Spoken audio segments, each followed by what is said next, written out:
Penyebab keputihan yang kalian harus tahu, yang ternyata sering kalian alamin tapi kalian sering gak sadarin. Hey guys, welcome to my channel Clan Highs. So I'm always excited untuk selalu bikin video buat kalian semua. Dan walaupun hari ini rada terlambat ya, karena jadwal yang satu dengan yang lain gue kayak so sibuk banget jadi padahal enggak, padahal iya. Gimana sih, nggak penting.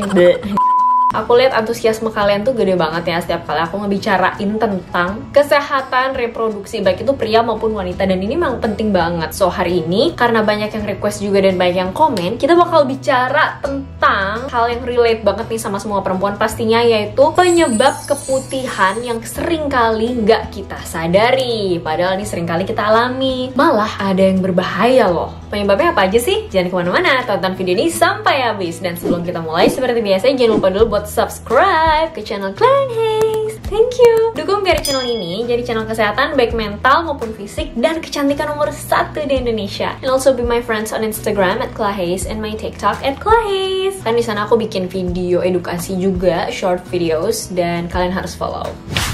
Banyak orang yang nanya, gimana ya kenapa aku setiap bulan tuh pasti keputihan? Nah ini sebenarnya sesuatu yang perlu dilurusin nih, karena penyebab keputihan yang pertama itu adalah hormonal gitu. Dalam arti bukan gangguan hormonal ya, bukan, tapi memang siklus hormonal setiap wanita tuh seperti itu. Aku udah ada beberapa nih bikin video tentang keputihan nih, kalian bisa cek di sini, bisa cek di sini. Tapi it's okay, aku mau menyampaikan lagi karena ini sudut pandang yang perlu kita lurusin ya. Bahwa keputihan itu ada dua jenis, keputihan yang normal atau kita bilang fisiologis, dan keputihan yang tidak normal atau patologis. Nah, di sini yang aku mau sampaikan adalah siklus hormonal ini termasuk ke dalam keputihan fisiologis. Jadi kita lihat nih timeline siklus menstruasi seorang perempuan yang normal. Kan biasanya 28 hari. Hari pertama dihitung dari hari pertama menstruasi. Nah, di hari ke-14 perempuan ini memasuki masa ovulasi, fase ovulasi. Di fase ovulasi ini pertama-tama hormon yang akan naik adalah hormon estrogen. Hormon estrogen ini punya efek memperbanyak lendir cervix. Lendir cervix yang ini ciri-cirinya seperti apa? Pertama, dia warnanya putih bening seperti putih telur yang masih mentah. Terus dia encer tapi nggak terlalu encer dan nggak terlalu kental juga, yang mana kalau kita pegang pakai tangan, kita gini-giniin itu bisa tertarik hingga 2-5 cm lah ya. Itu kemudian nggak ada bau yang pasti ya, nggak ada bau tidak sedap, dan nggak ada rasa gatal juga. Nah ini biasanya kita bisa lihat kalau di pertengahan bulan kok celana dalam kita tuh tiba-tiba suka ada keputihan gitu loh, bisa basah tapi warnanya tuh bening. Ini tanda bahwa kita sedang dalam masa subur, baik untuk terjadi proses pembuahan. Nah, fungsinya si lendir cervix ini adalah untuk menghantarkan sperma lebih gampang untuk bergerak ke atas ke rahim bertemu dengan ovum sehingga terjadi pembuahan. Nah, setelah ovulasi yang dominan adalah hormon progesteron. Nah, hormon progesteron ini beda efeknya sama hormon estrogen tadi. Dia membuat lendir cervix jadi lebih kental, lebih lengket, lebih pekat. Tujuannya justru kebalikan yang tadi, supaya tidak menghantarkan sperma ketemu ovum. Kenapa ya? Karena tubuh kita anggapannya kayak kalau udah terjadi pembuahan itu supaya nggak double pembuahan gitu loh. Nah intinya di sini yang mau aku bilang adalah keputihan jenis ini itu adalah keputihan yang wajar karena dia datang dari lendir cervix yang memang meningkat jumlahnya ketika kalian tuh lagi masa subur gitu. Jadi itu penyebab pertama ya, itu yang sifatnya hormonal, bukan kelainan, bukan gangguan, tapi memang adalah normal siklus menstruasi seorang wanita.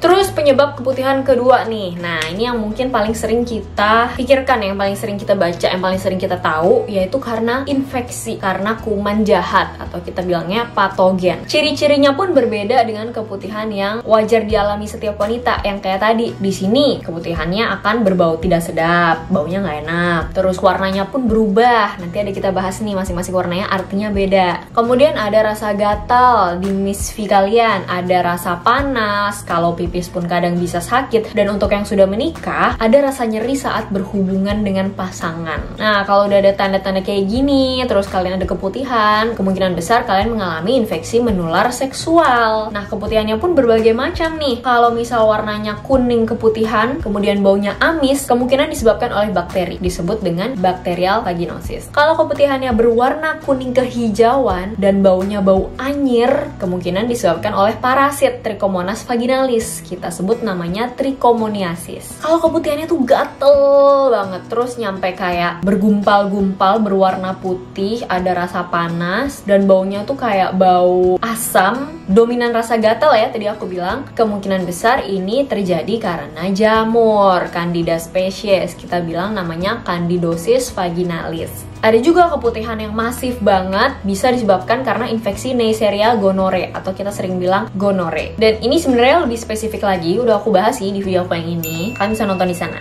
Nah, sekarang kalau udah ada tanda-tanda seperti ini, ya sebaiknya kalian cek ke dokter. Kenapa? Karena keputihan yang kayak gini, itu harus wajib kudu banget diobati. Dan obatnya nggak boleh beli sembarangan. Kalian aja belum tentu bisa ngebedain kan, ini karena jamur, atau bakteri, atau parasit, atau apa gitu loh. Nah, obatnya masing-masing beda-beda. Dan yang bisa meresepkan adalah dokter. Kalau salah obat, ya otomatis nggak efektif. Salah-salah malah kena efek samping yang lain-lain lagi. Sayang kan? Jadi harus periksa ke dokter dan diobatin ya. Karena keputihan yang seperti ini kalau didiamin terus-menerus bisa mengancam kesuburan wanita. Kok bisa? Ini udah aku jelasin di video aku yang ini.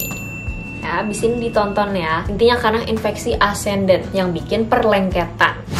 Nah, ini yang terakhir nih, penyebab keputihan yang kalian harus tahu, yang ternyata sering kalian alamin tapi kalian sering gak sadarin. Keputihan bisa terjadi karena stres. Yes, I know right? I mean, gila betapa stres tuh menyebabkan berbagai macam penyakit dalam tubuh kita, ya nggak sih? But that's true. Suatu fakta, kalian harus tahu bahwa memang keputihan bisa terjadi karena stres. Nih, ada jurnalnya, aku sambil bacain aja ya, nanti linknya aku taruh di bawah, jadi kalian bisa baca sendiri buat yang membaca jurnal kedokterannya. The estrogen-related increased vaginal glycogen and epithelial maturation are required for maintenance of a healthy vaginal ecosystem, eubiosis. Jadi intinya estrogen, kemudian glikogen vagina, dan lain sebagainya, semua itu berkolaborasi penting untuk memaintain atau mempertahankan ekosistem vagina yang normal dan wajar. Oke, jadi aku rekap, mungkin kalian rada bingung ya sama kata-katanya di jurnal ini. Intinya stres itu akan meningkatkan hormon kortisol. Hormon kortisol ini bisa mengganggu keseimbangan ekosistem vagina termasuk pH-nya. Nah, kalau keseimbangan pH dan ekosistemnya terganggu, otomatis bakteri oportunis atau bakteri yang ada di sana tapi nggak seharusnya berjumlah banyak, itu bisa tumbuh subur. Dia jadi lebih banyak daripada bakteri lactobacillus. Akhirnya menyebabkan yang namanya keputihan. Dan ini kita sebut dengan kondisi bakterial vaginosis. Jadi nggak semua keputihan itu terjadi sebagai infeksi menular seksual ya. Contohnya stres ini tadi bersifat endogen, infeksi yang terjadi karena memang ada ketidakseimbangan pH, ketidakseimbangan ekosistem,